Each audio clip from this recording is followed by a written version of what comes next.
In this video, we'll be showing you how to perform an incisional biopsy on intraoral soft tissues. We start with an example from the hard palate. Start within the lips incision, keeping consistent pressure with the scalpel to ensure it cuts through the periosteum. Keep your Gillies forceps in your non-dominant hands to help retract and keep the tissues taut. Hold both instruments like you would hold a pen for fine motor control. Once the incisions are made, use the scalpel to ensure the corners of the island of tissue you're excising are entirely free. Retrace any areas of the incision you feel are not fully cut through. Once this is done correctly, you should notice the island of tissue moving freely and separately from the rest of the mucosa. Continue to cut into the periosteum to release it from the underlying bone. Notice the colour change. Darker grey represents bone that is stripped of periosteum. Brighter white indicates where periosteum is still covering the bone. Cut through this to ensure the bone is exposed and no periosteum is left behind from your specimen. Once a corner is free, you can use the Gillies forceps to lift it.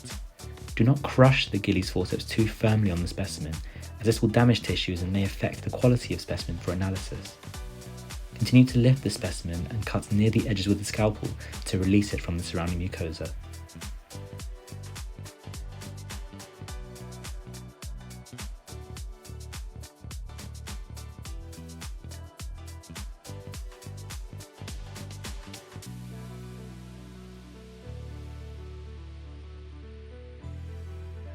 Now we see a similar specimen being taken from the buccal mucosa.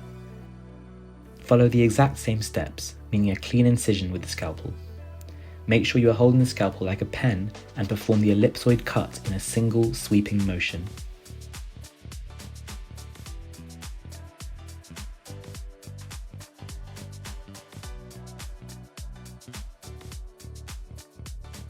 In this specimen, we are only taking mucosa and we do not need to go all the way down to bone.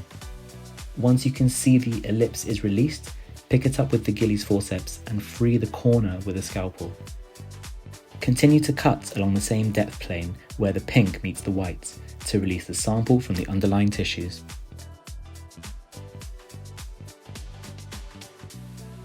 You should now know how to complete an incisional biopsy of intraoral tissues.